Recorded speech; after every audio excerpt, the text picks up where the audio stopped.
About a week ago, I was leaving my boyfriend's house around 2 a.m. I should have stayed over, but I had a busy day ahead and wanted to sleep in my own bed. I was only about 5 minutes away from his place when I stopped at a red light. A car pulled up beside me, and an older woman motioned for me to roll down my window. She seemed scared and desperate, and since she was just an old lady, I didn't see any harm in lowering the window a bit. As I began rolling it down, I noticed someone else in the passenger seat. The dim lighting made it hard to see clearly, but it looked like another older woman, so I didn't think too much about it. Once my window was open a crack, the older woman began speaking frantically. My daughter was in an accident, and I need to get to the hospital, but I'm running out of gas. Please, I just need a little money to get there. She seemed genuinely distressed, and at the moment, I didn't realize the hospital was closer to where we were than any gas station. If she had turned right instead, she'd have been there in under 2 minutes. But in the moment, I was thinking about how my own mom gets flustered during emergencies, so I wanted to help. I told her I didn't have cash on me but mentioned a gas station about 5 minutes away, though I wasn't sure if it would still be open that late. The passenger, who had stayed silent until now, quickly said, "It is. Could you meet us there?" Something about how certain she was made me uneasy. Why did she know it was open? Why didn't they have any money? Still, I thought maybe they just wanted cash, so I decided to meet them at the gas station, withdraw $20 from the ATM, and leave. To be cautious, I called my boyfriend as I started driving, but he didn't answer. I called another friend, but they didn't pick up either. I started to feel more uneasy. When we arrived at the gas station, there were a couple of cars and a girl pumping gas. Seeing other people made me feel a bit safer, so I parked right in front of the store. The older woman stayed in the car with the engine running, while the passenger, a much larger woman than I had anticipated, got out and began walking toward my car. Panic set in. The second woman wasn't as old as I'd thought, and she was big, not overweight, but strong and imposing. As she approached with a smile, I got out of my car and shouted for her to stay back. She stopped, and I told her I'd get money from the ATM and that would be it. She walked back to her car, but something felt off. Once inside the store, I was crying as I tried to explain the situation to the cashier, but we struggled to communicate. A man came into the store, and I quickly told him what was happening. He offered to help and even suggested giving me $20, but I declined and asked if he could just walk me back to my car. As I got back into my car, the women stayed near their vehicle. I drove off, relieved it was over, until I saw their car pulling out behind me at the next light. I was terrified. My phone battery was almost dead, so calling 911 wasn't an option. Instead, I turned my phone's brightness up, held it up to the back window, and pretended to call the police. Thankfully, it worked. They turned off and stopped following me. Shaking and crying, I drove home, ignoring red lights and speeding the entire way. I don't know what those women wanted, but I'm certain their intentions weren't good. Looking back, I know it wasn't smart to engage in the first place. It's hard to imagine someone with bad intentions when they appear to be a frail, elderly person in need. But this experience taught me to trust my gut and prioritize my safety. Be cautious, especially in the dark.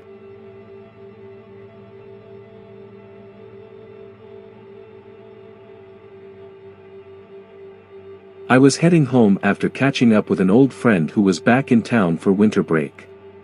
His family lives just down the road from me, so it's usually a quick drive. However, my gas tank was nearly empty, and I knew I wouldn't make it home. I decided to stop at the nearby gas station that's between our neighborhoods to fill up.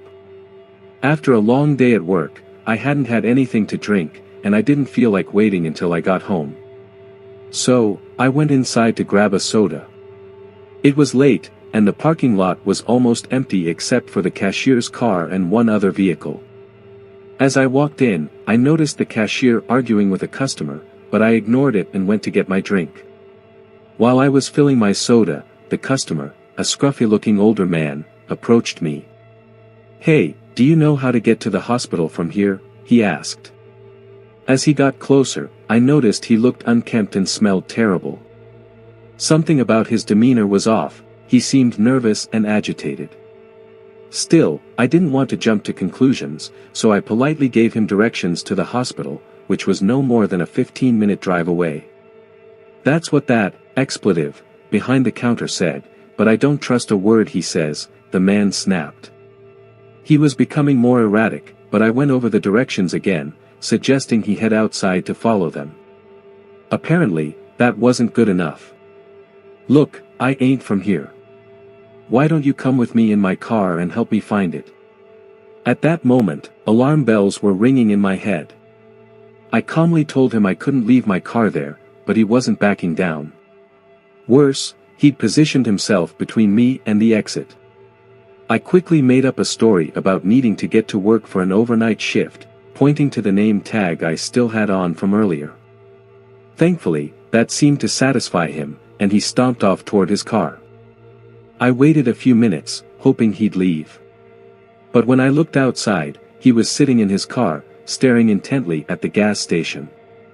I paid for my soda and quietly told the cashier about the man, asking him to keep an eye on him. As I turned to leave, the man locked eyes with me, sending chills down my spine. I pulled out my phone and pretended to have a conversation as I hurried back to my car. Before I even reached it, he shouted, "Hey! Hey! Come over here." By the time I got into my car and locked the doors, he had climbed out of his car and was walking toward me. I didn't wait to see what he wanted. I started my car and sped out of the lot, glancing in my rearview mirror to see him dash back to his car and start following me. My heart was racing as I drove away in the opposite direction of my house.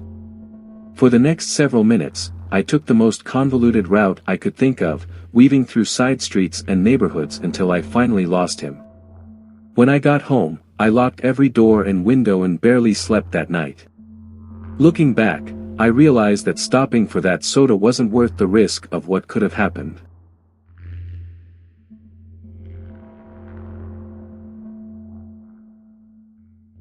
This happened during the fall of 1993, when I was 20 years old.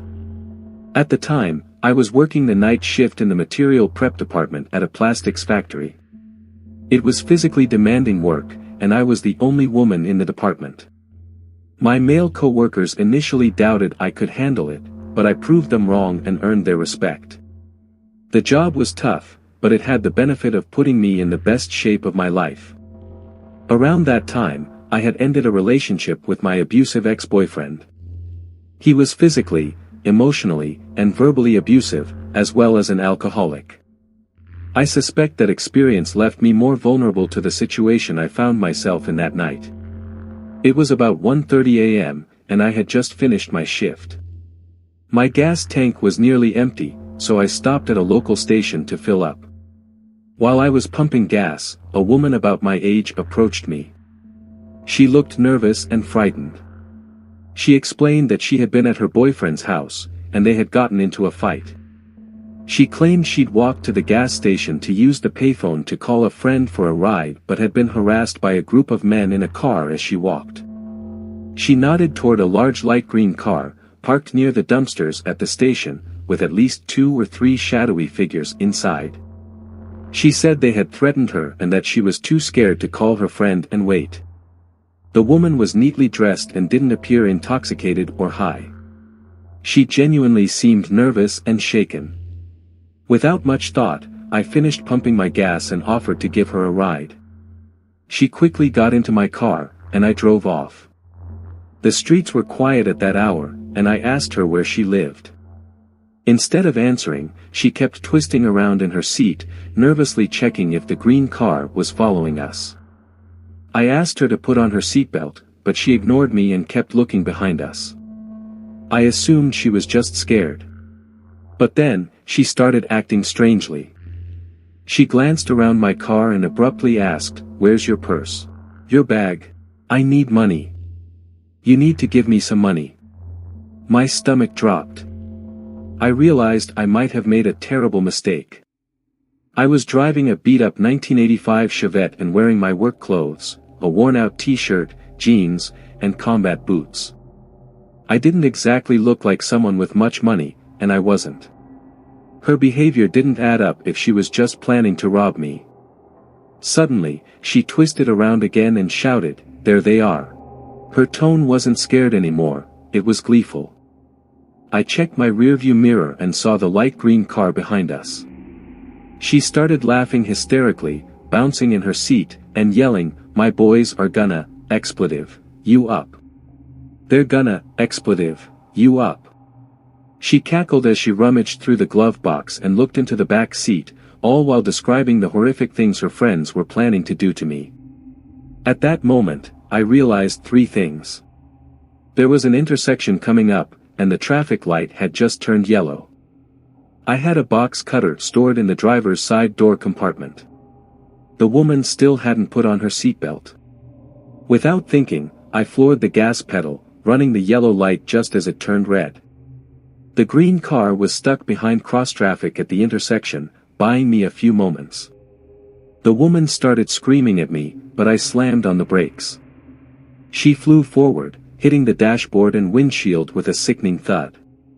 When she bounced back into her seat, I grabbed the box cutter, held it to her face, and shouted at her to get out of my car. I can't remember exactly what I yelled, but it was something along the lines of, "Get the expletive out of my car before I cut your face off and make you eat it." Terrified, she fumbled for the door handle. As soon as she got it open, I shoved her out onto the curb and hit the gas. I sped off, making several sharp turns to make sure the green car wouldn't catch up to me. Eventually, I pulled over to close the passenger door, which had been left swinging open. Once I was sure I wasn't being followed, I drove home, shaking uncontrollably the entire way. When I got to my sister's house, where I was staying after breaking up with my ex, I told her everything. She hugged me tightly and yelled at me for not going to the police. I've never been so relieved to be yelled at in my life. Looking back, I know I should have called the cops from the gas station or driven straight to the police station. But in the heat of the moment, fear and adrenaline took over. I'm just grateful I got out of that situation alive.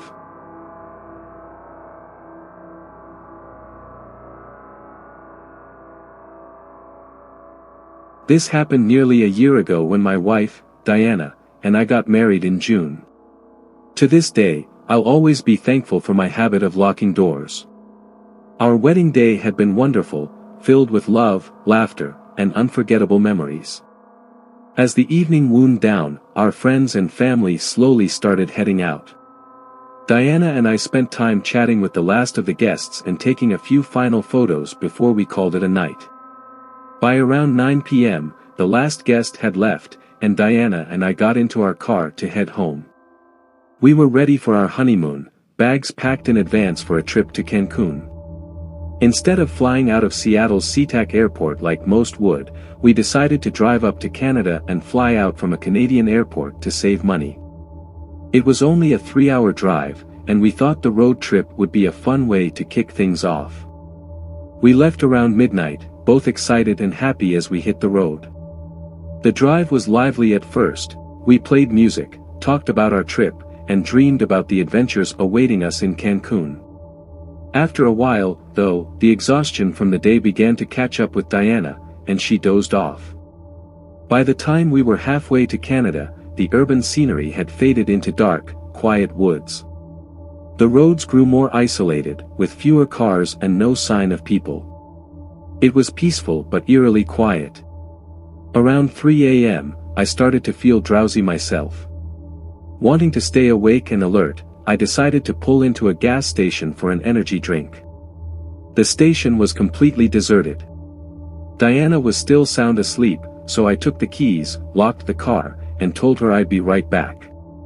I wasn't sure if she fully heard me, but she made a faint gesture in acknowledgement, too tired to respond. I was only gone for about 6 minutes, but when I returned, I found Diana in tears, visibly shaken. I was immediately alarmed and tried to figure out what had happened. It took a moment to calm her down enough for her to explain. Apparently, while I was inside, Diana was woken up by a tapping noise on the driver's side window. Still groggy, she reached over to unlock the passenger door but froze mid-action. A thought struck her. Didn't he say he had the keys? Why would he need me to unlock the door? That's when she heard a muffled voice outside the car. Turning to the window, she saw a woman with long black hair, unnervingly wide eyes, and a crooked smile staring at her. The woman was mumbling something over and over in a low, almost sing-song tone. "Are you tired? Are you tired?" Terrified, Diana told the woman to go away.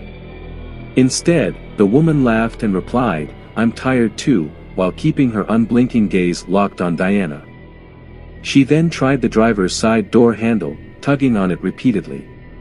Diana panicked. She attempted to call me, only to realize that I'd left my phone in the car.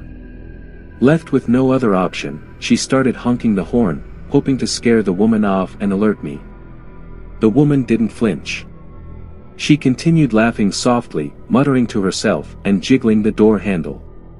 At one point, she mentioned someone named Sarah and asked Diana if she knew her. Diana said the woman's eerie smile and strange demeanor were the most unsettling parts of the entire encounter. Finally, after what felt like an eternity, the woman walked away. Moments later, I came out of the gas station. Diana broke down in my arms, and I felt a deep sense of guilt for leaving her alone, even for those few minutes. To this day, I still don't understand how I didn't hear the car horn, and I regret leaving my phone behind. Diana mentioned that the woman didn't look homeless or unkempt. She appeared normal, well-dressed even, but her wide eyes and unsettling behavior were unforgettable. I shudder to think about what could have happened if Diana hadn't remembered I had the keys or if she'd unlocked the door without looking. The thought of her being vulnerable to someone with unknown intentions is chilling. Now, more than ever, I appreciate the importance of locking doors, even for the shortest of errands.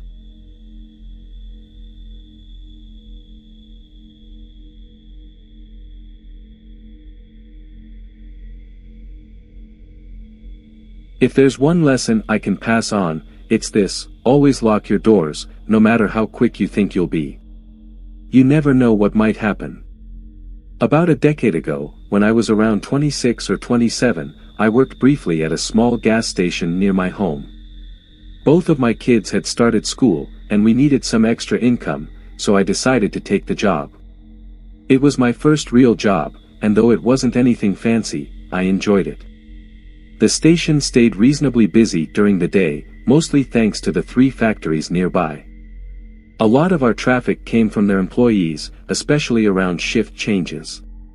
One weekday morning, I found myself working alone, a rare occurrence since my manager, who typically worked the day shift with me, was out sick. I wasn't worried. It was a manageable day. Customers were coming and going, and everything seemed normal until a large transfer truck pulled into the lot and parked to the side of the building. We didn't sell diesel fuel, but it wasn't unusual for truck drivers to stop for drinks, snacks, or to use the restroom. The driver, a tall man who looked a bit off but not immediately threatening, came inside carrying a massive refillable coffee mug. He asked if we had fresh coffee and if he could fill up his mug. I told him yes, and he went ahead, then came to the counter to pay. As I rang him up, he started chatting, mentioning he was delivering to one of the factories up the street and asked for directions. This kind of thing happened frequently, so I gave him the information and didn't think much of it.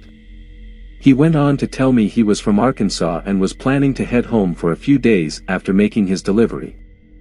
I nodded politely, trying to keep the interaction brief. Then, he asked if we had a restroom. I told him yes and pointed him in the right direction, but I didn't leave my spot behind the counter. Instead of heading to the restroom, he lingered, trying to continue the conversation. That's when he asked me if I was working alone. Immediately, alarm bells started ringing in my head. I lied, telling him my coworker had stepped out to run an errand but would be back any minute. The man didn't leave. Instead, he spent the next 20 minutes loitering in the store, making small talk and repeatedly asking where the restroom was, even though I'd already pointed it out. During this time, customers came and went, and whenever someone walked in, the man would move to the back of the store and lurk behind the shelves. I was growing increasingly uneasy and trying to figure out how to get him to leave without escalating the situation. Then, I noticed a man from one of the nearby factories filling up a forklift at the gas pumps. When he came inside, I seized the opportunity to talk to him. I asked a few random questions, trying to get him to look at me so I could signal that something was wrong. At first, he didn't catch on, but as he was leaving, he glanced back at me, and I mouthed the words "help me."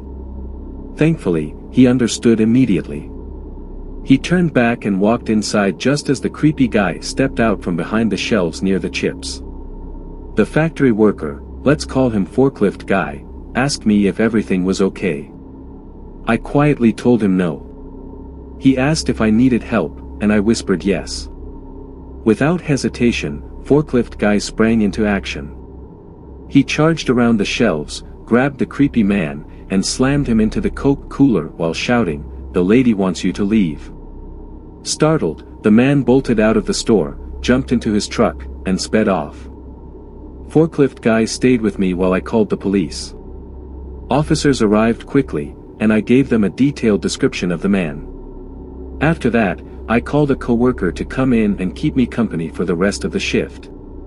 About an hour later, one of the officers returned to inform me they'd caught the man speeding on the highway out of town. Upon investigating, they discovered several troubling things. Not only had he failed to deliver his supposed load, but his trailer was empty, and he'd been driving in the opposite direction of the factory. They also found a stolen pistol in his truck, which had been reported missing in Alabama. Even worse, the man had just been released from prison after serving 2 years for rape.